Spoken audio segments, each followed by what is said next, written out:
Jamir. So Jamir Marino will give the talk today about spatial, well, the title is on the screen. So thanks very much. You can start whenever you want, Jamir. Thank you so much, Nathan, and thanks everyone for joining. So today this is going to be a big journey under the common theme of dissipation, or in general, let's say, engineer dissipation and what this can do to generate essentially almost arbitrary spatio-temporal profiles for the correlation signal of atoms inside a cavity. And as I said, it's a journey, so we will go through deep theoretical concepts like how you really can reshape the pattern of correlations, cavity QED engineering, and applications of these ideas to metrology and specifically to squeezing. And essentially, I will start explaining each single word of my title. So we start with this dissipation engineering, and basically the idea that the field of driven dissipative many-body systems is flourishing in a subfield very recently, which is about which type of phases in interacting quantum matter you can enable. They can exist and survive only because you have strong dissipation. And so this is, let's say, partially very recently reviving, possibly through this idea of many-body limit cycles, or let's say many-body limit cycles that can induce in, let's say, cavity QED using strong losses. Here I'm giving you or highlighting two relatively notorious experiments recently realizing so-called time crystals in the Hamburg and in the ETH platforms. And this idea basically goes from cavity QED to other, let's say, situations of quantum optics. Probably some of you have started to become familiar with the idea that people are proposing chiral quantum optics, where essentially emissions on the right and left of atoms can be non-symmetric and can lead to the system to cook a many-body correlated state. And going a little bit back to the recent past, people have suggested that in circuit QED, where essentially dissipation can enable basically bistable phases in arrays of resonators with atoms inside of them. And really back at the beginning, I think I should mention that also in cold atoms, people were suggesting that where they were able to realize regimes of strong interactions and strong correlations by working with very strong losses that could essentially mimic a sort of Tonks Girardot regime by using non-Hermitian interactions or a sort of them. So that's really basically what I can say about the broad plethora and broad scenarios where dissipation plays a key role into generating new phases of matter of strongly correlated states. And of course, if you think about the theory side of this subfield in driven dissipative many-body systems, ideas flourish much more. Basically, there is a whole area of people that are starting to study essentially how dissipation can generate new universality classes, so new sorts of non-equilibrium quantum critical points. And as I'm going to be more precise later, if you go across this diagonal, this traces back to an idea of something like 12 years ago, where people were proposing how dissipators that are not trivial, so they act in a non-trivial manner in space, can cook up phases of matter with highly non-trivial character like topological states, superconducting states, etc. And I mean, I will not spend more time in saying that really nowadays people on these ideas of time crystals are pushing it too much to see when dissipation can generate persistent oscillations in time that are generally enabled by dissipation. So this is really a very broad overview. And before, let's say, entering more in the details, we should take a step back, right? And remember ourselves that the typical scenario for driven dissipative many-body systems is very different from what I'm presenting so far. So generically, the coherence and dissipations are enemies. They are not resources to engineer exotic phases or to drive experiments or to generate strong correlations. The scenario you deal with, which is pretty realistic yet very hard to solve, is that you have a many-body system which is generically equipped with strong interactions, and there are those interactions that are enabling correlations. The role of the BEF or the external drive, whatever is this drive, coherent or incoherent, is basically to pump energy and particles in the system, which possibly you want to discharge into an external BEF. But the competition of the two typically is going to erase all the correlations you start to build in with interactions. So you basically can really think it as a sort of many-body quantum optics where drive and dissipation act on equal footing, but basically the coherence and the phasing are your enemy. They are typically counteract the effect to generate interesting phases. So in a nutshell, what I'm going to tell you today is a complete shift of paradigm in cavity QED. And you have already probably got an intuition, or maybe you are familiar with it. Basically, we will do the bath, do all the job, and we'll be relatively provocative on this setting. So we will not consider a many-body system with strong interactions. We can consider a collection of single-body objects, like, for instance, spins that are processing in a magnetic field. So there is no any type of unitary channel that can entangle the degrees of freedom. And we'll let, in some sense, the bath or dissipation in a broad sense to both play the role of pump and losses, and some sense to build up correlations in a sort of non-emission interaction fashion. And as I already, let's say, anticipated, this will be cavity QED. So more precisely, I will talk about spins, which originally are atoms. The stays inside a cavity, they are coupled to a single photonic mode. And you will see that I will just require 3 ingredients: an external drive, which can have several colors, several sidebands, a magnetic field, which is inhomogeneous in space to give you a sort of dissipation with spatial character, and to work in a regime where dissipation is strong, so that you can erase any type of residual interaction among atoms. So let's say you can have dissipation playing a dominant role in your dynamics. So if you want, really, this is, let's say, the bottom, the baseline of my talk, to give you a few coordinates. So realizing an engineering correlations in this type of setup, I will discuss precisely how to realize this, and I will mention a few applications in the direction of metrology. So since this is supposed to be a generic colloquium, let's now really start to zoom in from the very far, and let's talk a little bit about emission of atoms. And the basic idea, which probably most people realize in their basic course in quantum optics, is that typically you expect atoms to emit light individually. So if you have atoms coupled to a single photonic mode, which is this wavy green line, and they have a typical inter-atoms distance of A, and the wavelength is roughly comparable to them or even much shorter, you expect each atom to emit light individually. What people realized basically now 70 years ago, but it's a basic, let's say, ground block of quantum optics, is that if the wavelength is much larger than the typical interatomic separation, which is what I'm trying to depict here, you can start to have a cooperative effect where atoms start to emit collectively. And the key information that I would like to start to concentrate on, because it will be key to understand my result, is that in this case, you can't say which atom is emitting contrary to that case. So you can really take some old-fashioned, let's say, figure from quantum optics, study the intensity of the light that you emit from this atomic ensemble as a function of time, and you're going to realize basically that the dotted line pertains to the first figure, just essentially the light emitted decay exponentially in time. There is no buildup of coherence. There is no, let's say, cooperative interference effect, while the phenomenon of superradiance will rather appear as a coherent burst of light before decaying again exponentially. And what I would like you to think about at the moment is the role of quantum mechanics in what I described so far. So if you want to be, let's say, extremely simple and discuss, let's say, a Limblad channel that is governing a collective emission of this ensemble, you can consider a collective total angular momentum operator.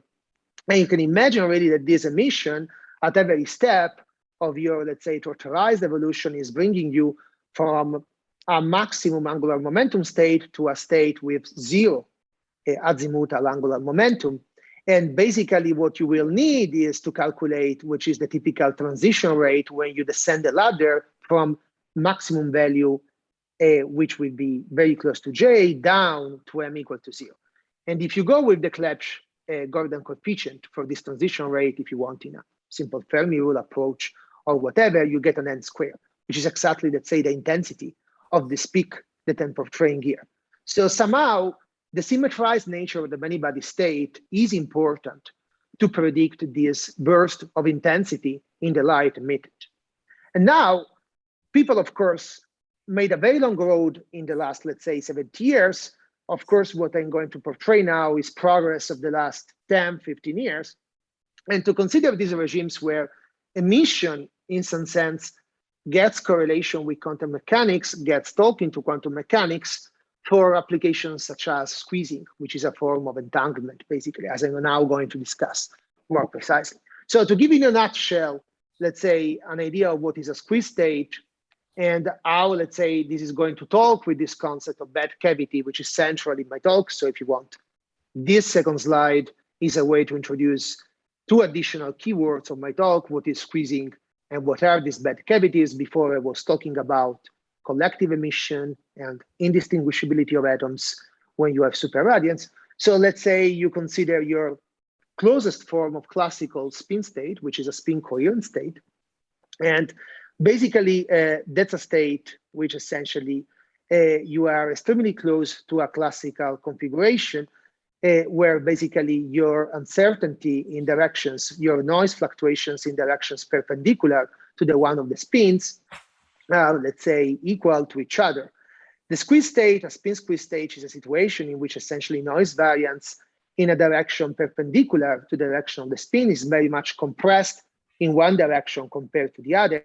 And the idea is that typically you can still be within the Heisenberg bound by compressing, let's say, in this plot, the direction y of noise, of quantum noise along the one direction compared to the one in the x direction. And for instance, if you want to do measurement along the y direction, you can benefit by essentially becoming extremely precise there. There is a big field on it. It's not only about, let's say, doing that in cavity QED, but people started to play with it in cavity QED, and basically they were considering interactions that are mediated by a common photonic mode, and this common photonic mode is strongly lossy.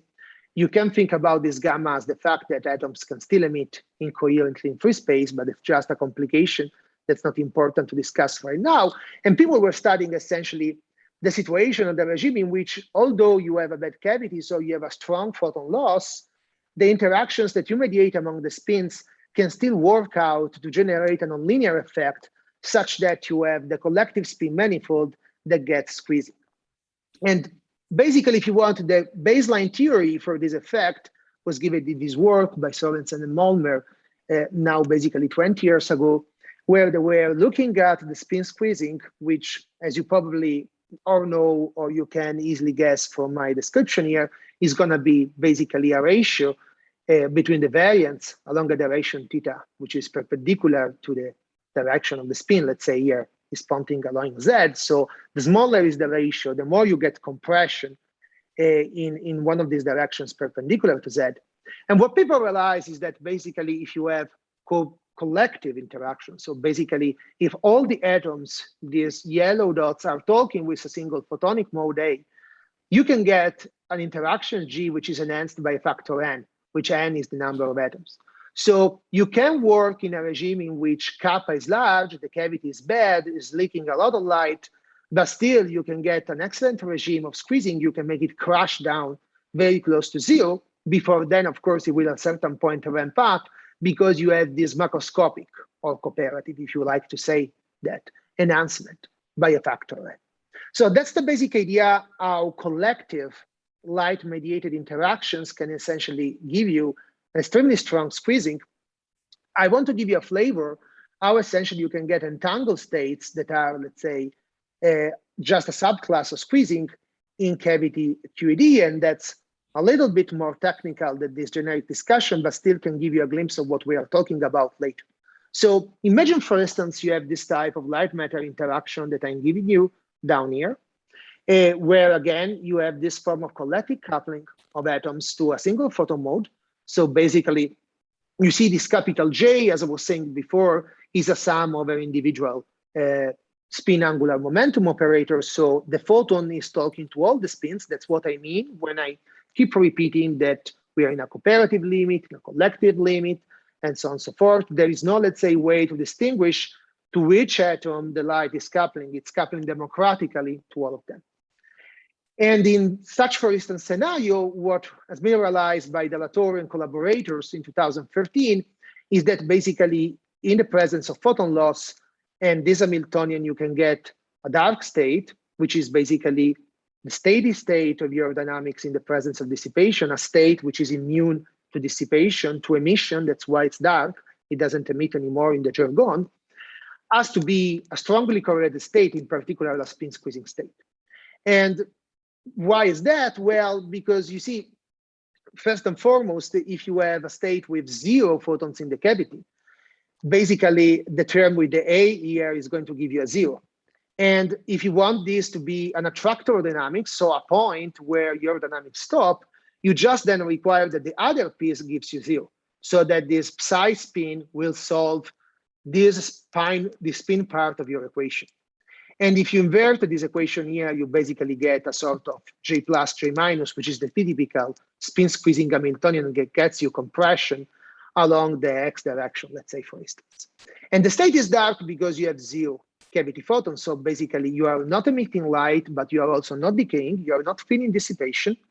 So basically with a combination of strong photon loss and Hamiltonian, you can enter in a state that can be strongly spin squeezed in a situation where interaction between light and matter is collective. So just before you go on, could you go back just a second? Sorry. Perfect. The omega plus and minus, these are numbers or they're operators? Numbers. Numbers, numbers that are given by the specific implementation. Very good. Okay, fine. And importantly, you're in the limit where the wavelength is long, so they're the same for all the atoms, right? Precisely. And these omega plus and minus, no problem. And these omega plus and minus are going to control how much squeezing you can get, to be precise. But that's, was more how you can, let's say, get a dark state with strong squeezing, so a state with strong entanglement in the presence of dissipation. All right, so I'm pretty sure you are eager somehow now to understand in more general setting what I'm talking about. If I go to, a truly many-body limit, so where I cannot play with tricks like collective interactions and things like that. And this is nowadays a relatively old idea, which pretty flourished in theory. So basically, you imagine a provocative setup where in your Lindblad master equation, the Hamiltonian is 0. Now you have a bunch of jump operators. And basically, the dark state, formally speaking, is the state which is going to be annihilated by all the jump operators J alpha. So basically, what is going to happen is that as soon as you reach this dark state, the contractive nature of Liouvillean dynamics is going to stabilize you around there. Your dissipator will not have any effect because this is how you define your dark state. And basically, you are converting all these dissipative channels into an ally rather than an enemy if D can be correlated. And just to be precise, for instance, people were quite creative with fantasy, and they were basically suggesting to generate a bunch of options. Here I'm just discussing a superfluid with what I will now define to be non-local dissipation. So for me, non-local dissipation, to avoid ambiguities, is just a situation in which dissipation can act at least on 2 neighboring sites, or of course, through all the sample. And more specifically, I will be interested in situations where dissipation is not acting democratically on every single degrees of freedom. However, I am still reviewing work done by other people. So in this specific example, you, for instance, imagine to have bosons, say, and this dissipator is basically recycling an antisymmetric superposition of bosons into a symmetric superposition of bosons, such that you will end up basically with a global phase locking, which you can consider to be a superfluid.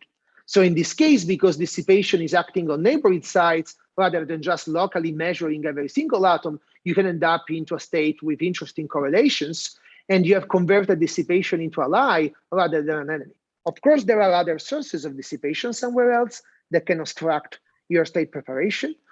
But first of all, you have quite insensitivity to the initial state, contrary to Hamiltonian protocols, because your dynamics is attractive. Second, you are relatively robust, because for most perturbations, you're expected to go back to the dark state. And so people were quite excited about it. So sorry, can I ask a basic question? So, Please. as you are pointing out, it's a bit counterintuitive to couple to something that kind of looks like a bath and not have the usual things of dissipation. So should the intuition be that the key difference with respect to a normal bath is that here we couple, but we keep track of the system we couple to, and there's only one or two modes excited rather than many, many modes, because you are No, coupling to actually, this big coherent mode. Well, what should be the physical intuition why this type of couplings? For someone now from the outside, I see these A's and A daggers. It looks like a regular bath, the kind of analysis people do and studying. But then No, somehow okay. it's totally different. So what should be the It's intuition? Is completely- it that it's yes, one yes. or two modes only, and by keeping information about those, I don't lose information, or what? No, no, no, no, no. Here we are not playing the game to record every time what is going into the bath. There are other type of dissipative engineering that are of that sort, okay? So here, in some sense, I'm losing info about the bath. You see, in some sense, I have already written stuff in a Limblad quantum master equation approach. So you don't have anymore the system interacting with your bath and the system bath interaction. I have already, in some sense, traced away the bath. Second difference compared to what you said is that we are truly interested in a many particle regime, in a many mode regime. We will not focus on few modes. We will really focus in a many body scenario. And finally, the physics. So the physics is in an essence, but you will see later in my specific work, you are essentially not knowing who is emitting among your atoms, among your degrees of freedom in a certain cell. So basically, typical emission is, individual. Imagine that this JI is just, I don't know, something like AI, okay? This is photon loss or bosonic losses, whatever, at a very single eye. You are just measuring the single site A. You are getting damping. You are completely destroying any type of entanglement you may have built in some other way. But here, in some sense, your dissipation is correlated. You must know somehow what is happening on neighboring site. You can, let's say, build up a sort of correlation because now you are destroying excitations with antisymmetric superposition, creating excitations with symmetric superposition on neighboring sites. So you are building a phase, in this example, a phase locking on neighboring site. So really, the intuition, the real difference is that you are acting non-local in space. You are stopping to use dissipation to work on a single site. You're making it work on a segment of your system and building correlations on that segment of your system. And probably, the merit of our work, as you will see later, is to really clarify how to do these things. Because now your next question may be, maybe it's already in your mind, okay, fine, maybe I get you theoretically, but which practical situation should I get in my brain? And I'm not saying that people didn't propose how to engineer this, but my, let's say, understanding that was a little bit, let's say, heavy, the implementation. So one of our contribution is to tell you precisely how to do this and get an intuition about it. But the baseline is build correlations via dissipation on a certain subregion of space. Don't measure locally, such that you kill the entanglement of that site with other sites. Just have a dissipation that must know what is the phase coherence that is destroying and what is the phase coherence that is building up. I see that there is a hand So raised. let me just understand. So if I wanted, for example, I start with some state that is totally symmetric, and suppose I want to create a state instead of talking in this language of dissipation. Suppose I'm doing some quantum information and I want to go from that fully symmetric state to a fully antisymmetric state, and then I would act starting to antisymmetrize and so on, every possible pair. Thematically, would it be similar to what you are doing? Would I be acting with these JIs that replace symmetric by antisymmetric? So yeah, if you want, what is the difference between this construction of states and that looks like something very delicate that I'm doing side by side, and of course it's the opposite of dissipation where I couple it in a brute force way. The structure of the entangling channel compared to a unitary preparation will be the same. You see, I'm summing over A, you can be, let's say, very naive and imagine now I have sum of several of these guys and they stay in the Hamiltonian instead of in dissipation. And as you know, in particular, this part of the Liouvillean can be seen as an non-Hermitian Hamiltonian, as an non-Hermitian interaction. So the type channels will be roughly the same. People got inspired from unitary preparation. But the point is that here you have the advantage that you are using dissipation itself to do the job.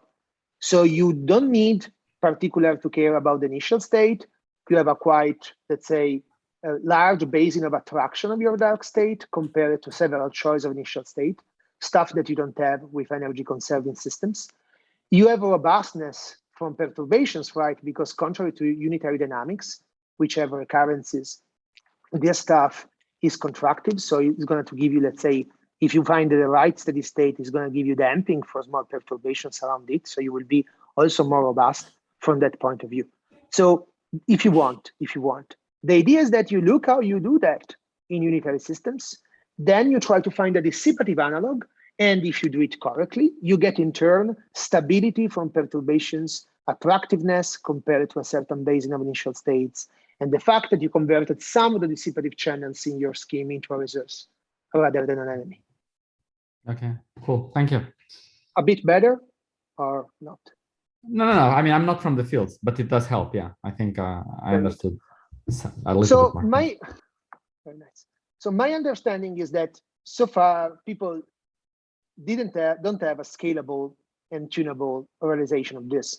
So there were quite fast excitement among trapped ion people, but they could do it with very few ions.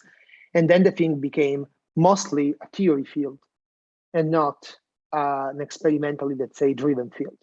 And so in some sense, we want to contribute in this direction. So I will tell you how we can implement a generic non-local spin loss inspired by a cavity 3D system, but not restricted to that. And as I told you already, the three key ingredients will be a drive, which quite surprisingly will be converted in the form F, by which you get non-local dissipation, a spatial inhomogeneous field, which you need in order to, let's say, break this collective interaction between atoms and light, about which I talked so far a lot. And without a breaking, let's say, of this democracy in space, you cannot get a spatial dependent or a distance dependent dissipation. And finally, since I'm very much interested in scenarios where Hamiltonian doesn't play a role, I would ask dissipation to be strong, but that's not a necessary requirement compared to the other two. It's just an addition because we have a certain focus. And our certain focus is the fact that our spin correlation functions can be basically molded in whatever you like by this tunable and spatial dependent dissipation profile on spins. So, previously people were focused on very specific situations of this F.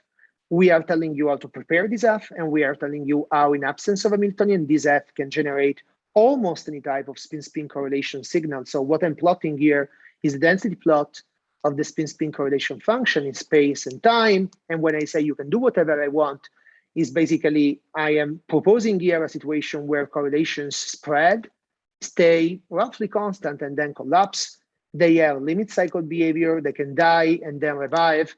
If you have vague similarity of what would happen in Hamiltonian systems, you would expect correlations to build up, entanglement to progress across your system. So that's what I mean when I am overemphasizing flexibility or generic wording like you can do whatever you want. And of course, you need to know that these dynamics are entangled. Squeezing is a proxy of entanglement, but in particular, we will also show that you can do more than just saying, okay, stuff is squeezed, I must have entanglement. The fact that you can get any type of F may help you to generate squeezing at a target wave vector. So a certain wave vector will be more squeezed, a certain mode will be more squeezed than other modes. And this may help you in magnetometry applications, in, let's say, low noise to signal ratio applications where you want to measure with higher, let's say, precision, or with lower noise, a certain, let's say, degrees of freedom, which is, for instance, sensitive to a certain spatial dependent magnetic field that you imprinted. Maybe this part is a bit of a mambo jumbo because I went too fast, but you will have a couple of slides dedicated. So you see this colloquium is a little bit broad. We will talk about implementation, purely theoretical driven questions, applications. Now we can really go to business. And I must furnish first the single technical slide of my talk, and mostly how we solve the problem. And this is something, let's say, a method that we have driven across the last years. And it's a time-dependent spin wave theory approach. We apply that to a number of other topics. I don't have certainly the time, neither is pertinent to overview them right now. But let's start with the initial state in order not to overcomplicate things, and then clarify what's the issue and why you need a time-dependent spin wave theory and why you can do it. So we will start with a spin coherent state, okay? So something extremely classical, something where essentially only the collective spin mode is excited, only the k equal to 0 mode is excited, and no finite wave vector mode is excited. So we are in a situation that starts highly classical with no entanglement, therefore no squeezing. And as I emphasized, I will be mostly interested in situations where there is no Hamiltonian. So we'll consider the spin losses that are spatial resolved and modulated by a certain spatial structural factor, if you want to call it like that, which is going to tell you, let's say, the probability that certain spins at a certain distances among each other will emit higher than the probability that other couple will do that.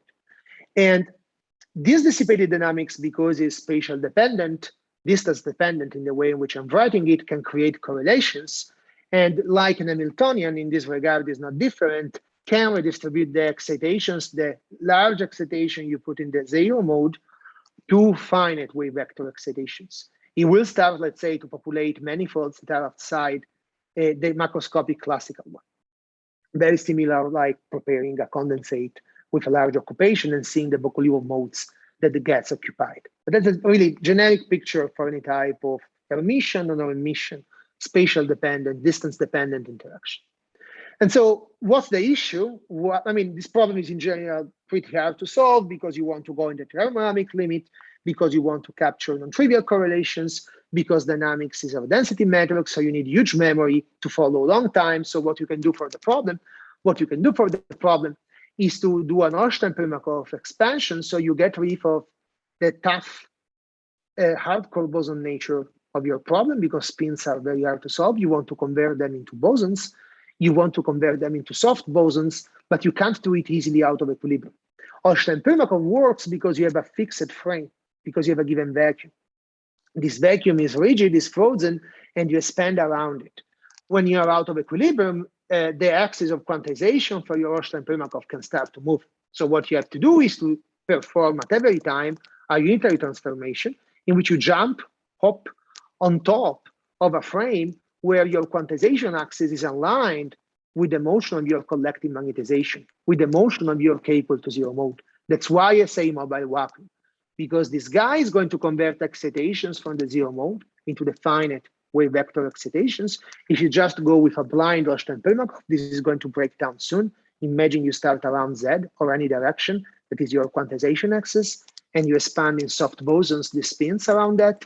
This is going to move very soon, and you cannot, let's say, have a reliable expansion. You don't have a macroscopic occupation around which you can neglect nonlinearities.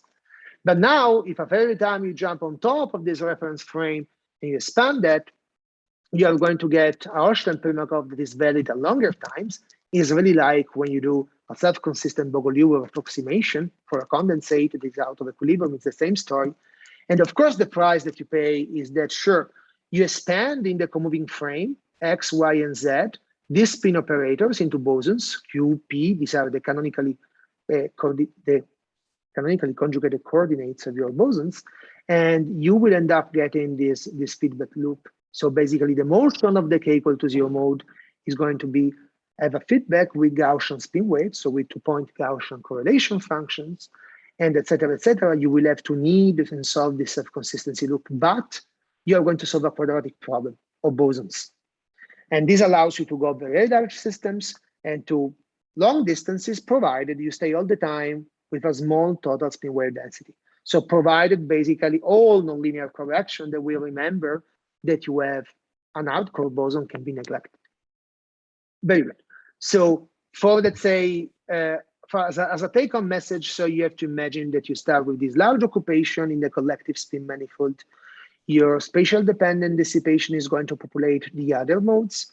You can solve a many-body spin problem in an unitary setting. What you can solve is a bosonic problem.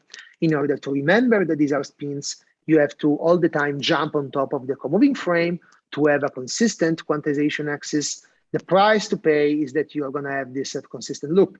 So you solve basically something like 3n plus 3 equations of motion. 3 equations of motion for the collective order parameter, and then a lot, order n, of equations of motions for your Gaussian states, for your bosons, basically, that are those coming from the Austin-Primakov. And they are in a sort of consistent loop. Please. So one question here. So you're doing a Gaussian approximation. So you're Gaussianizing the problem because you're in some limit. But this means that the correlations that you can get after that can only be Gaussian. So you'll be restricted to have Gaussian correlations only, right? Yes, you will be restricted to Gaussian correlation. That's correct. That's completely correct. Yes. I have just Can you ask a question? Typically, this approximation, the Hausen-Primakov, is accurate in the limit, in the semi-classical limit, where the individual spins are very large.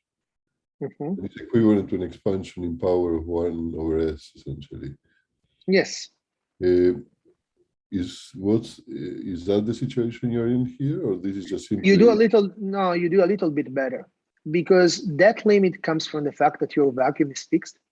So your control parameter is large n, and your fluctuation must be smaller than large n, and so you stay basically semi-classical. But you don't care how much, let's say, this global magnetization is reducing. You all the time up on this reference frame, and you ask that the excitations you produce at that time, this epsilon t, are much smaller than that local in time collective S. So you can do better than this. Still, as Ignacio said, you will remain Gaussian. So if you want to call Gaussian theories semi-classical theories, then we are fine. If you want to know whether there is a large n limit, you don't need to do that. You do better than the static Austin-Primakov, because you don't have a fixed guy here. Of course, the fact that you still there are corrections to the Austin-Primakov limit. Yes, there are corrections, and these corrections are going to become important at times of the order of 1 over epsilon squared. So at times larger than this, that you can check only a posteriori. So the equilibrium one, you know it before you do the calculation when it's going to work or break down. This one, you always check a posteriori. There may be something in your interactions that is going to make this time-dependent density small, and maybe you get a longer validity. You cannot know a priori. And if you think deeply, this makes a lot of sense for non-equilibrium, that you can't connect. The issue is not only the density, but the corrections essentially involve nonlinearities. Yeah, but the density is what is giving you nonlinearities. What is giving you nonlinearities. At some point in your dynamics, the nonlinearities may increase, essentially. Yes. And basically, imagine that, let's say, you have the next leading nonlinear term that will be controlled in this density of spin waves, because, for instance, this QI will be QI plus a QI times n. Then basically at times of the order of epsilon squared, the probability to have essentially 2 bosons colliding so that they remember that they are hardcore bosons. That time signal the moment in which you are not describing faithfully your problem. So when the spins will know that they are hardcore bosons and no bosons when they meet, and which is, let's say, the typical time at which they meet, which is, let's say, the typical rate at which they meet, is something like density squared. So you must have 1 year and 1 year and touch each other. And so at that time, you cannot trust it anymore. But if you keep in mind this, you will see in my plots that if you search for this time, 1 over epsilon squared, this is basically going to be the time at which we stop following dynamics. But typically, it's already very good for us. Everything we want to say is before this moment. Nonlinearities will be there. What will save the day, of course, is to work in a regime in which this doesn't happen when you don't want to happen, which means a large kappa, a large photon losses. So basically, that's the trick, right? I mean, simply we must choose a regime of parameters, and this choice will limit what we can see. Because anticipating a question, I can already tell you that we will also go towards the south pole of the Bloch sphere. We'll always move downstairs here because we have strong photon loss, strong dissipation, let's say, strong spin loss. That is a very boring state. So the price that we pay in order not to see this entire theory collapsing is the fact that we will have interesting time-dependent dynamics, but boring steady state. Otherwise, you cannot get both the egg and the chicken, as always, in many body quantum mechanics.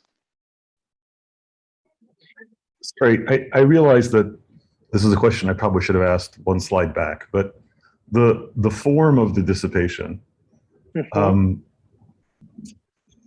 did you give us a kind of microscopic motivation, or?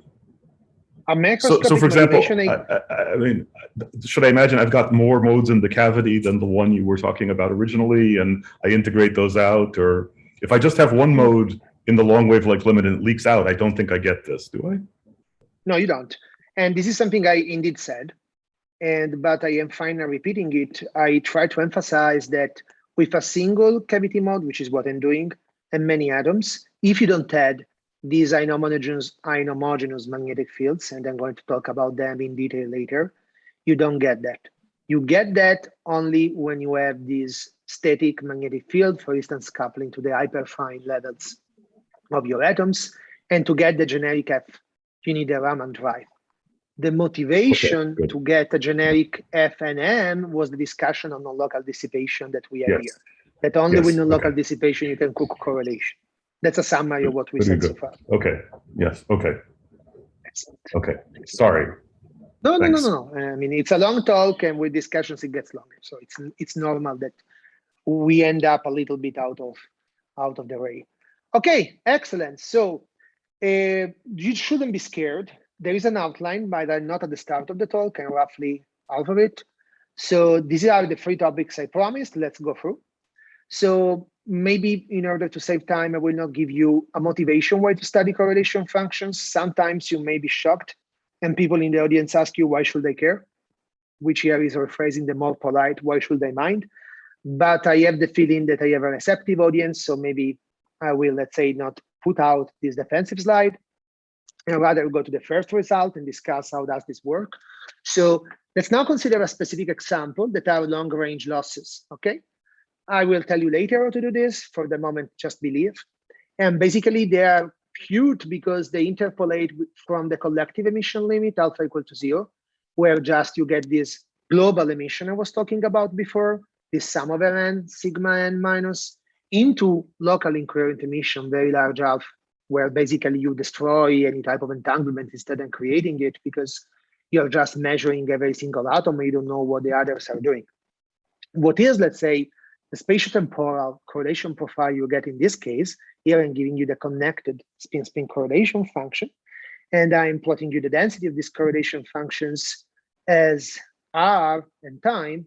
Well, you have a front opening that is algebraic. So if you are, let's say, if you have a fetish for how correlation fronts open, many people do, I can tell you that this time goes like R to the alpha. Then you have a peak at which correlations are opening, and then they contract back. Before explaining it, what's going on here, let me rephrase that we don't have any Hamiltonian. So again, the Lindbladian is first creating correlations, and then at a certain point, for some reason, is reminding that actually should destroy rather than create correlations, because after all, it's a form of decoherence, and destroys them. The fact that it behaves in this way, of course, is crucially depend from the initial state we choose, as you're going to see in a second, and from the fact that we are having this strong dissipation limit. So kappa, okay, here kappa cannot be compared to anything, but very soon it will be compared to something. So as a rule of thumb, remember that kappa is large. Okay, so to understand what's going on. Jamir, sorry for interrupting you again. I have a question for this plot. I don't understand. So R is a discrete variable, right? R tells you what are the position of the atoms, and there are discrete positions. And then indeed, if you take time equals 0, it seems that there is one atom that has correlation with itself, and so this occupies like a little segment. It's black and the rest is white. But if I continue, I see that the curves deform continuously. So how comes? I thought that you had some discretization in the x-axis. No, I understand the point. No, we are going in a sort of long wavelength limit. So you are correct. In practice, spins are discrete. But when we do the Einstein-Primakov, we treat K and therefore R and therefore R as, at the end of the day, as continuous variables in the approach. So basically, that's just, let's say, yeah, you are technically right. You're technically right. Okay. So the spin wave density, that is the first proxy for what's going on, and then I will really give you the explanation later. Well, the spin wave density, which is actually what is feeding this connected correlation function. Sorry, Jamil, Please. before you continue, how do you manipulate the system to get a particular function f? This will be the end of the talk. Tragically, there is a problem with this topic. And I always talk about it because it's super fascinating, but it's hard to present because you need a very strong, let's say, act of faith. So I just told you some, let's say, keywords. I said that the drive that you act with on the atoms, this omega t, will give you the form of f. But this is just words, right? I didn't tell you exactly what's happening. And if even I try without details, you will be lost. So I promise that I will show you guys how f can be engineered with a given omega t. But at the moment, tragically, you should trust it. The other order of representation is that I first give you the implementation, but then you will start to sleep because you will want to ask me, okay, what you go and get with it. And so I make a choice and I first go with the implementation, then the application, and finally the implementation itself. So for instance, you're getting limit cycles in some cases, as you said. Yes. We are getting there very soon. And you get strange attractors? No. F, fortunately, it's quite irrelevant for these free plots, as I'm going to show you in a moment. What is important for these free plots is how non-local dissipation compete with some external field. Yes. But fortunately, the fact that you can get limit cycles or not doesn't depend on the fact that you have a power law, non-local loss, a short range, non-local loss, etc. That's fortunately quite universal, right? Otherwise, we'll be doing just zoology here. No, but I won't read. in fluids, for instance, when you drive them, in particular in helium, you can get into a turbulent regime. When you drive a system in a regime with strong dissipation and strong drive, you can get into a turbulent regime. What's protecting your system from that? The answer to your first question, that I'm neglecting nonlinear effects, that the total spin wave density is very small, and therefore nonlinearities are neglected. All these effects are before nonlinearities set in. And Yes. in order to get turbulence and all this type of beautiful stuff you talk about, you need strong nonlinear effects. And That's the answer. so you're assuming that somehow over time the nonlinearities do not increase. Not assuming, I double check it a posteriori. So you get the simulation, then you get also spin wave density, as I was showing before. And I know that the time is 1 over epsilon square, 1 over the total spin wave density square, at which nonlinearity kick in. And all the time, this time for the catastrophe is later. Yeah. And therefore I can trust these plots. So for instance, you see in the slide I was having before, just to get back on track, the total spin wave density, which is normalized to 1, is something of the order at most of 0.1. This means you can trust this plot roughly up to times of order 10, because it's 0.1 squared, 1 over 0.1 squared. And therefore you see any interesting effect is over already at times of order 2. So you basically are protected from nonlinearities to come in. By the way, those are magnificent effects. So actually what we are trying to do in the limit of what is permissible is to go into that regime. But it's hard, as you can imagine by yourself. Good. So I was saying, you see, Jamil, just a second, because I'm sorry to interrupt you again, but so somehow you don't have any pumping, so you don't have any driving, so your steady state is the vacuum, all the spins down. Yes. So how can you get these limit circles or things like that if you're steady state? Fantastic. No, I want to stay. I will not answer you because the answer is the next slide. Stay with this question in your mind. How you can get correlations if you don't have any pump? Stay there. Okay. Stay there. I like it. So I was just giving you this observation that there is, let's say, a correlation between the time in which correlations are growing and the maximum of the correlation spreading and the times in which correlations are decaying. So roughly this is happening at a comparable time. And this makes sense, right? Because it's a connected correlation function. So you need excitations away from the k equal to 0 manifold in order to get a connected component. You need finite spin wave excitations in order to build up a connected correlator. So the fact that the spin wave density is behaving qualitatively in the same manner is totally meaningful. What remains to be understood is the question that Ignacio was asking. So there is no drive, we have only a loss. What's going on? Why you can get a buildup of correlations and eventually also limit cycles if you adjust things a little bit, and you don't just go into a vacuum, a spin wave vacuum, a strong loss. And the answer is that fortunately in this mess of spin waves dynamics, there is one equation that has a very clear mathematical structure and helps a lot.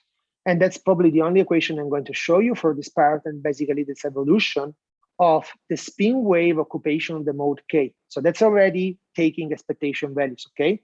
It's something like expectation values of AK, DAGA, AK, where these are the spin waves. And basically you observe that is a very convenient first order in NK equation of motion. You observe here that there is a theta, which is what I promised, a feedback from the motion of the collective order parameter. So this theta basically is just the polar angle of the collective order parameter of the K equal to 0 mode. So something that has nothing to do with these guys, that controls spin wave fluctuations in the system. And this guy, as you all understood, is moving essentially from being in some initial value, which I choose in the northern hemisphere, into down close to the South Pole. But you see, the interesting fact about this equation that is answering the question by Ignacio is the fact that basically the rate at which you are producing spin waves doesn't have a fixed sign. Sure, there is some stuff here, some Fourier transform of the spatial structure factor, which is positive and stays there for consistency with linear dynamics. But then the covariance of theta is changing sign when you go from the northern hemisphere into the southern hemisphere. So when you start with a state that has a positive theta, you are going to first to pump spin waves because cosine of theta will be positive.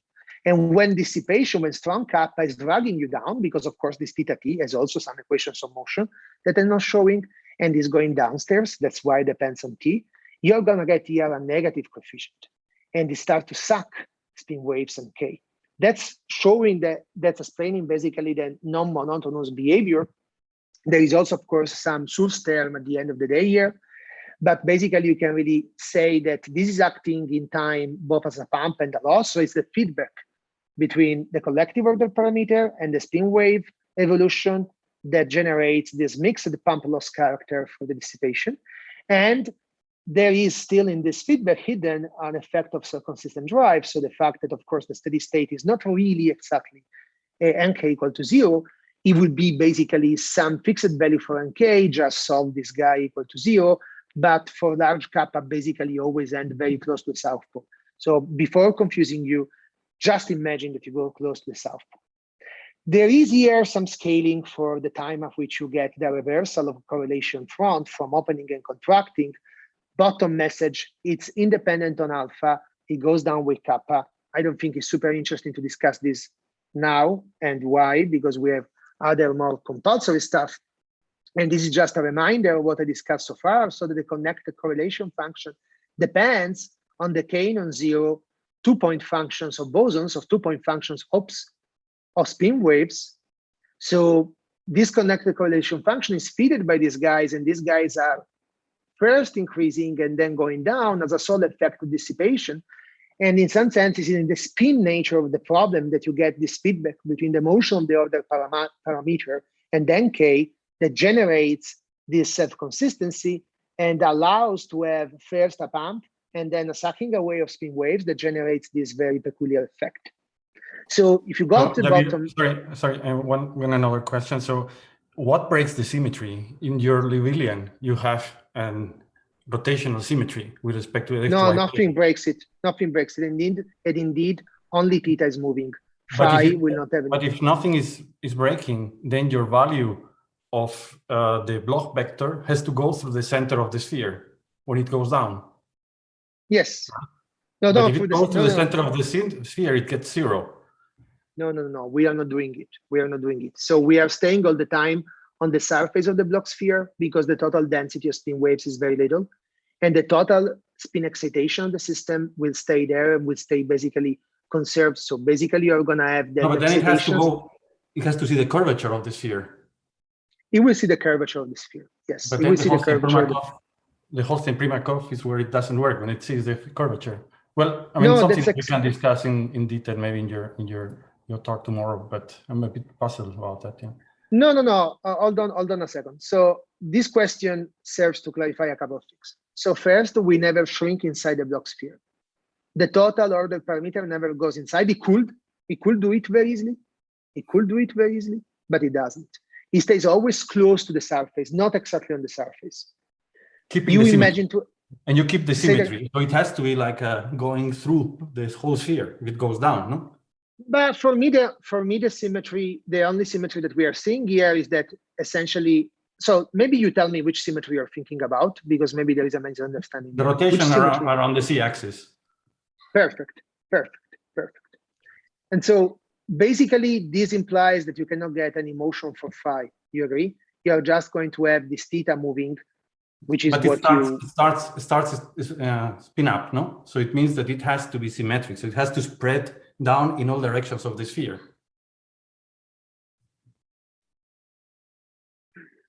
I mean, you start up. I'm not sure. You don't break the symmetry. You start somewhere. Yes, you start somewhere in the northern hemisphere. Yes, you start somewhere in the northern hemisphere. That's correct. Well, I thought you started with all the spins up. I'm starting in the northern hemisphere. I'm not starting with all the spin up here. Okay, I see. Well, I mean, I thought that your plot, where you plot as a function of r, you have this sigma c, Where? which is this segment. Exactly, Is this it plot here? on the left, at time equals 0, as a function of r, you have sigma c, at only at r equals 0. But this is connected.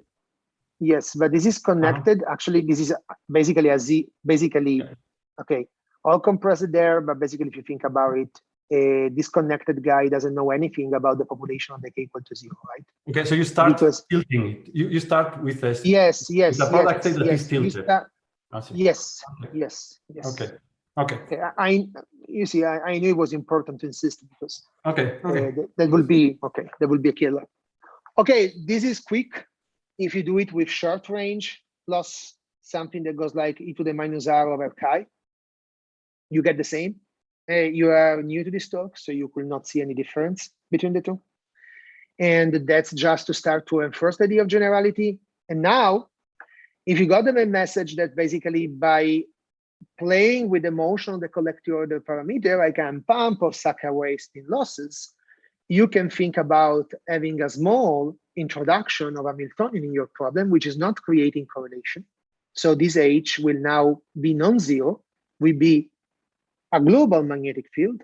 So will be a field that stays in the X and Z directions with a certain tilting field phi. So we are tilting even more now. And basically this guy is gonna give a first steering to the motion of the order parameter that will now not be anymore so trivial as before. It will do some stuff before going to the South Pole, but still we go to the South Pole. And by choosing where you are going in the block sphere, you can now start to interplay very nicely with the production of spin waves. And you can decide when you destroy them, when you create them, and maybe when you redestroy them and when you recreate them. So basically, that's the way in which we can get any type of a correlation profile that we like. The way in which I present this talk is that I hope I gave you the idea how that can happen in that simple scenario. And now you have the idea that you can move the order parameter, or at least start to initially control it and say where it is, and therefore determine where that cosinus of theta is going to do damage or is going to create correlations. And then you can start to shape whatever you like. Of course, then you have to start to play a little bit with your code. So start to understand where things opens, where things collapse, etc., etc.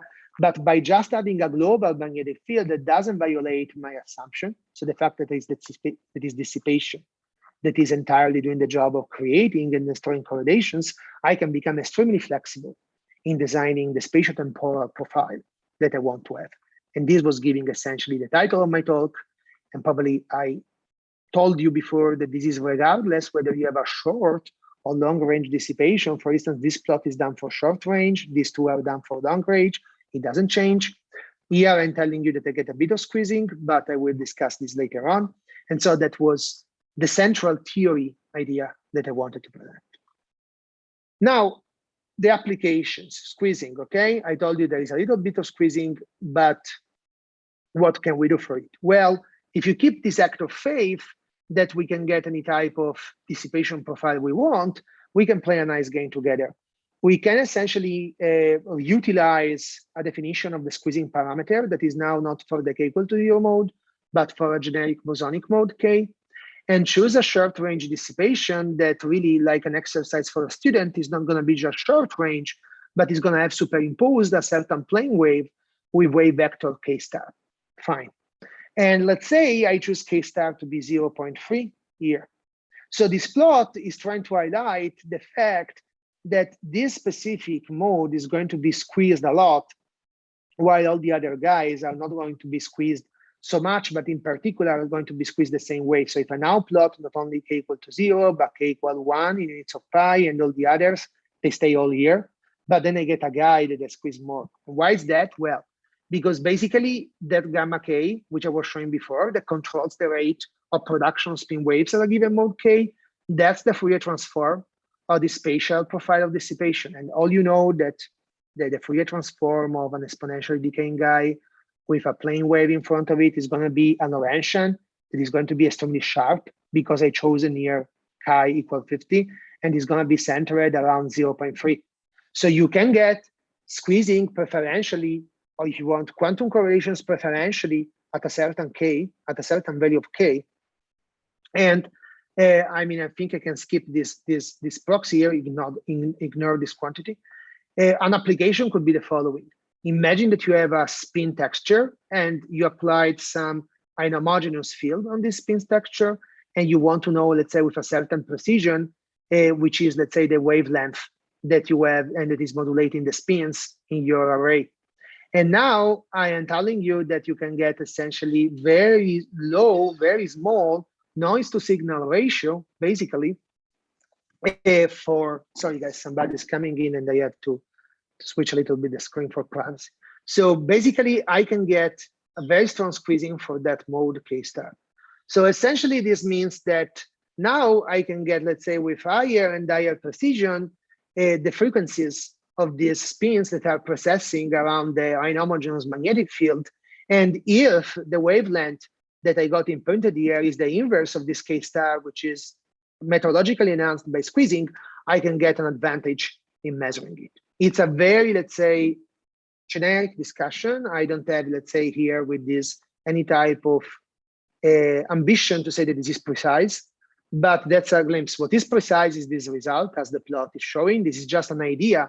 Typically, people talk about squeezing of the collective modes, but you could talk about squeezing of a certain k wave vector, and you could do it with dissipation. So again, with the usual advantage compared to unitary realizations of entanglement. I think basically we are getting quite close to the end, fortunately. So now the big, let's say, act of faith will be relived, and we're going to talk about how this is engineered. If for one of you is going to be, well, actually for two of you will be pretty easy. For the others is new. I'm going to try to go relatively slow and to explain the key ideas. I anticipated it's technical, and that's why it basically stays at the end. And so, as I said, one of the key players is magnetic field gradient, that in the scenario in which the atoms are collectively coupled to a single photonic wave mode, it's a situation in which I can't distinguish the atom. So you would forget about the idea, right? You can't have a spatial resolved dissipation in that situation.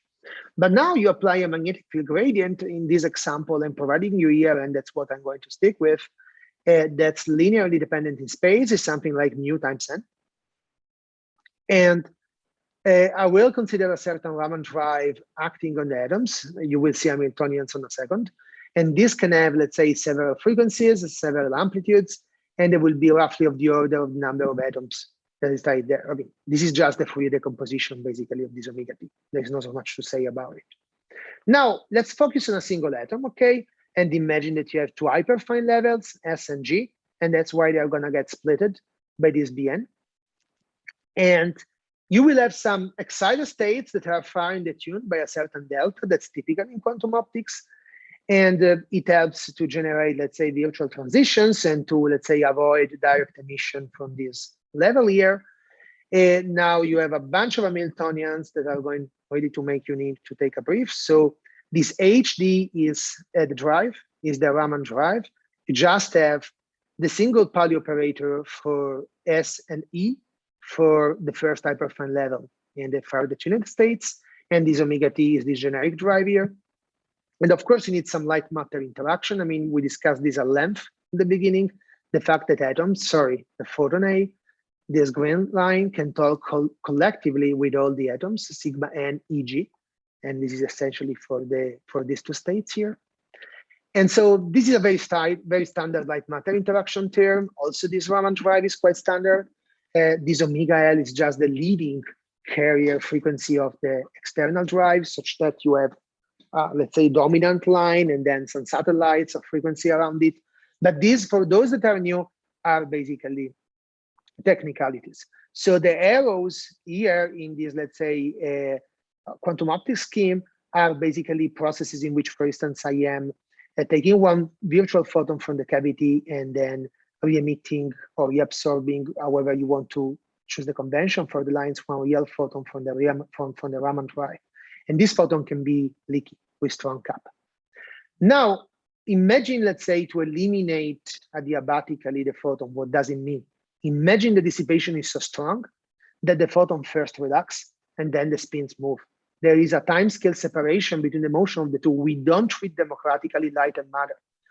When this happens, you can basically enslave the dynamics of the photon to the one of the spins or vice versa. That's a matter of point of view, such that basically the dynamics of the photon can be written in terms of a linear combination dynamics of the spins. Now, that is helpful because you can forget about the photon and you can get an atoms-only evolution or a spin-only evolution in our language. And so these are some the tunings. People that know will understand. People that don't know should not stress about it, but rather focus on the physical picture soon that will be contained in this box. And if you replace it in the master equation for the photon loss, that is a pretty standard, let's say, equation. So you plug these guys inside here, you're going to get a mess, right? You're going to get a mess because this is a daga A, you're going to get two summations. You're going to get some info about the alphas, that is the index for the frequencies of the external Raman drive. But what I would like you to focus on is that all the time you do this adiabatic elimination procedure, which is completely customary in quantum optics, you're going to get two effects. You're going to get some emission interaction, so some spin exchange, for instance, and some non-emission term that is the result of the fact that you are replacing this A inside an emission interaction, this A and A daga in the limited equation. A large kappa, you can forget about the unitary effect, and you're going to be left with just a non-local in space, and then are still indices here for the spins. What remains is that there are here some time-dependent phase factors, and these phase factors control basically the fact that atom N and M may talk if you choose a resonance condition. And that's what I'm going to discuss with you graphically now. So basically, in general, when I have this mess, it's completely useless. Okay, I guess that many people intuitively understand that a strong kappa, I kill the photon-induced spin-spin interaction. That's relatively understandable, right? And I remain just with a dissipative effect. People may, I guess, in the audience understand that I will inherit from the sum of N the fact that dissipation can act on N and N. But now what I should tell you is how I can make talk only a specific M and a specific N. And this is via this resonant approximation, which fortunately can be understood with a scheme. So now I should consider two Raman transitions and the inverse process where I absorb and emit a virtual and a real photon. So I choose them basically these misfits that are opened by the linear magnetic field gradients to be equal basically by the frequency or the energy misfit of the real photons that get absorbed and rescattered. So alpha and beta that are pertinent for the atom N, which is this one, and the atom M, that is this one. And because basically I didn't choose yet the frequency of the drives, I'm going to take them to scale with mu, which is the same gradient of the magnetic field that I applied on the sample. And so essentially, if you plug them in this equation, you first get the distance dependent, because now via this resonant process, you're making talk only two atoms. And essentially, what is going to happen is that only those at distance m and n will be connected. And essentially, the strong dissipation is doing then the job to kill you the Hamiltonian. This type of scheme will be relevant also for inducing unitary interactions, so emission spin exchange interactions. And what is left to tell you about is how I get rid of this mess here that will still contain the only remaining ingredient in my implementation that are not the frequencies of this drive, the amplitudes omega alpha of this drive that I didn't specify yet, and they are the remaining ingredient. And this part is what has been done basically by Ignacio and Andrew Daly. He did it for photonic crystal waveguides. Andrew Daly did it for cavity QED. So if you want the implementation, to be very honest and frank, is a strong dissipative limit of what Daly did. I will not, let's say, hide it because it is anyway not the central result. The central result is to understand that this scheme can be used to generate any type of non-local dissipation. And how does this work? Well, in that mass that I was showing you before, so basically in this coefficient here, gamma, E effective, alpha, beta, you have hidden this expression. And this expression is a discrete Fourier transform of your amplitudes of the Raman drive that you didn't select yet. So if you want a certain F, just solve the inverse Fourier problem. That's what you get here. It's just an example. You want to get a 1 over R to the alpha, and this is what you will get numerically for this omega beta. There is nothing deep about it. What is deep is what these two gentlemen realized before. The math is relatively simple. And again, I mean, these were the freaky ingredients, right? So this Raman drive, the inhomogeneous magnetic field. And I hope at least I gave you an idea that how this is built. So basically, we are really going to the end now. So I will try to rush for a couple of advertisements because I guess everybody at a certain point to leave. So tomorrow I'm going to show you how this non-local dissipation can be used to generate universality classes. So my Blackboard talk will be an application to this, to field theory, critical points, renormalization group, and stuff like that. We are currently exporting the structure in the ETH cavity QED experiment of basically it's the Esslinger group, but Tobias Donner is leading the effort. And there are other applications in some recent exploding areas that I am just mentioning and touching upon very quickly. So just to, let's say, put in context, I mean, my group in Mainz does a bunch of things. Basically, we are broadly interested in many-body physics with dissipation. So right now we are highly excited about applications in cavity QED and solid state when there are photon or phonon meter interactions beyond adiabatic elimination. So where the limit I was discussing before for my implementation don't work. We are getting quite excited in many-body quantum info applications, basically for some collaborations that we have overseas and for our local collaborator on trapped ions, that is Ferdinand Schmidt-Kahler. Of course, non-local dissipation remains a central theme, so I'm not advertising it here because it will be redundant. Probably you are mostly aware that I am more interested in physics than in methods. So methods are relatively quite diverse, and we keep all the time learning by involving external collaborators, young external collaborators that can teach us some stuff that doesn't belong to our portfolio. And with that, I give you the reference of my paper, I summarize my results, and I'm open for questions. Thank you so much. Okay, thanks very much, Jamir. So questions?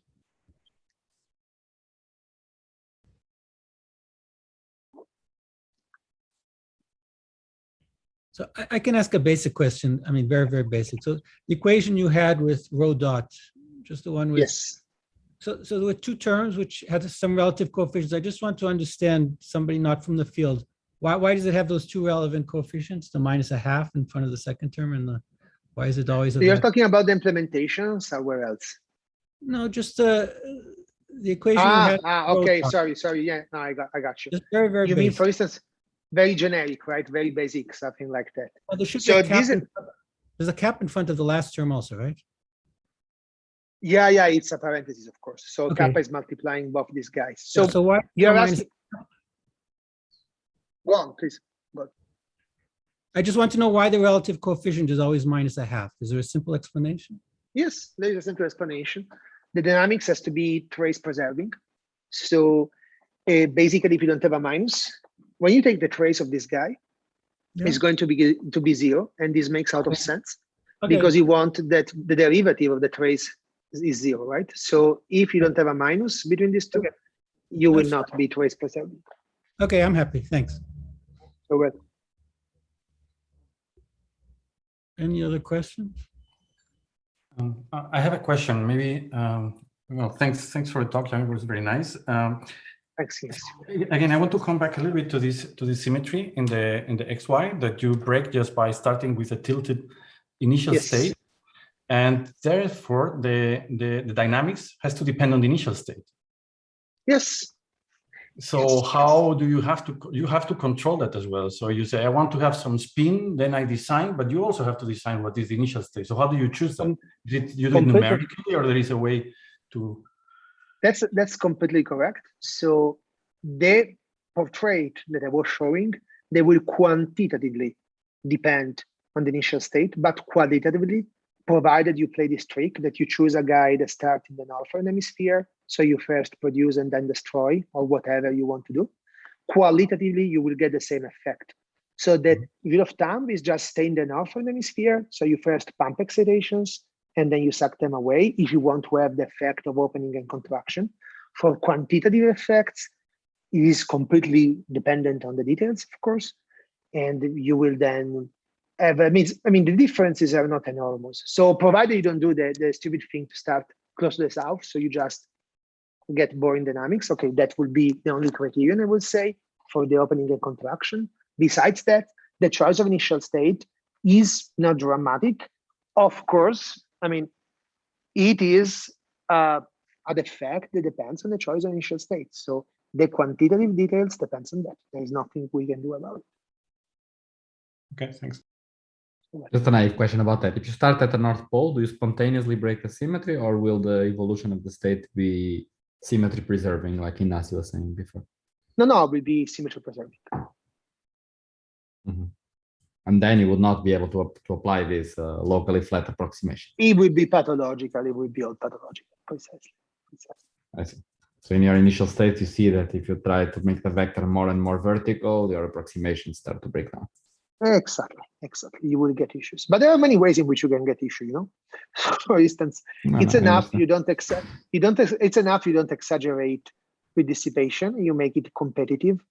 Kappa is of the order of the global magnetic field. Okay, then essentially what you will get is that spin wave density goes too fast. You get nonlinearities becoming important, and you can't follow dynamics. Everything blows up. The order parameter contracts inside the block sphere, similar to what Ignacio was mentioning, and you can't see anything.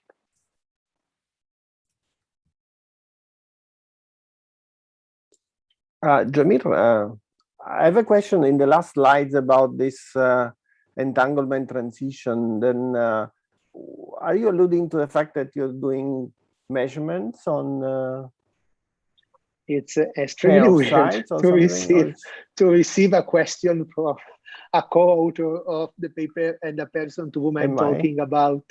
You are a person. I don't remember that. With whom I discuss. That's really related to what we're discussing with Yuval Gevin. That's exactly what we were discussing with Yuval Gevin. And I simply want to allude to the fact that this non-local dissipation can create entanglement. We are using it to play, to say something non-trivial in this business of measurement transitions when people may compete projecting measurements and unitaries. No, but this I remember, yeah, of course. But are you measuring on pair of sites? So it's just the correlated measurements, right? Yes, precisely. Okay, that's what I have in mind, but I have it in mind for another system that is not this one, because otherwise you can't do progress. So in that case, I can't simply rely on Einstein-Primakov, because otherwise I will get too little entanglement and I will see no transition. I have to change a lot of things. It's intentionally there as a teaser, but sufficiently mysterious not to reveal enough, because of the three perspectives is the one that is less developed, and I simply try to protect the result. Okay. Sorry, I have a question. I hope you don't feel insulted by it. I came late to the talk, and this is not my field. So, but I want to know, what is the point of this research? What have you? The point. Mhm. What have The you point. learned?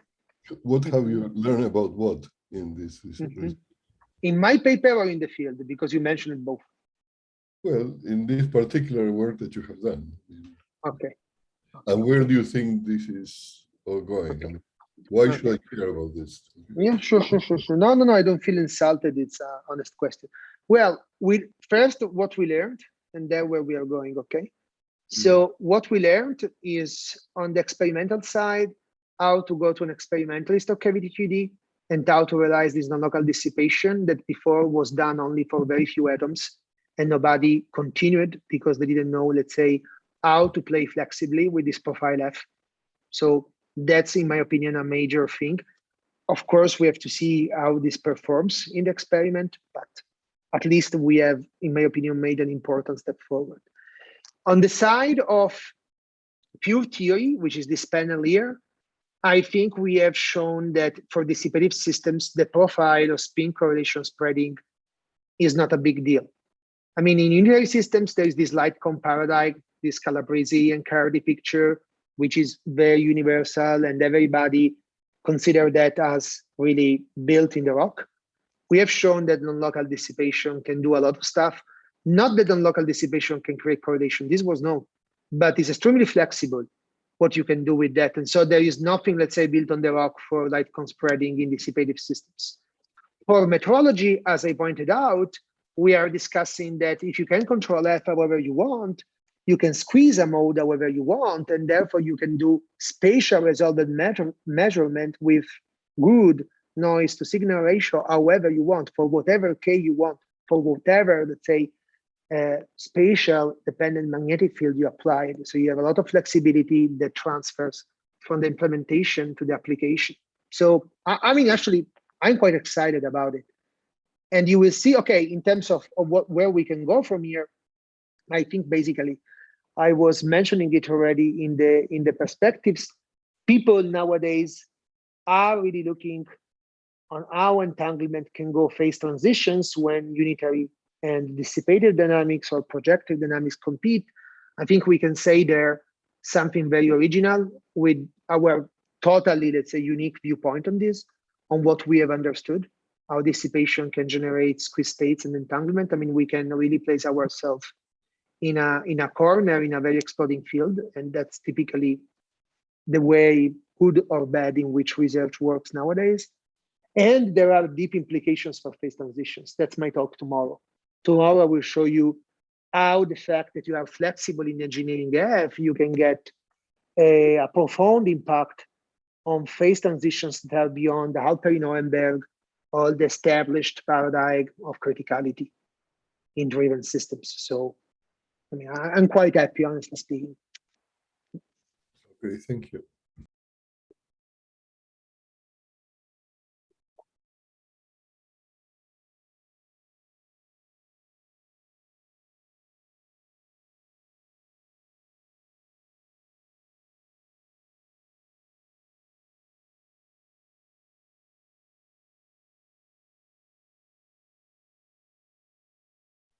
You are muted, Nathan. Okay, so if there are no more questions, we'll see everybody tomorrow at 12 o'clock in Brazil. So thanks very much. Which means 5 p.m. my time. And Yeah. for everyone, I'm not in Mainz. So I will have a Blackboard from a colleague who is nicely borrowing me his office. And I hope this will not create any disruption. If there are major disruptions, I will be in front of a solid Blackboard next week. But everything should work tomorrow. And simply putting hands in front, because I don't know how is that office. That's it. Okay, so I mean, Nathan knows that. I wanted to say to the committee to be very clear.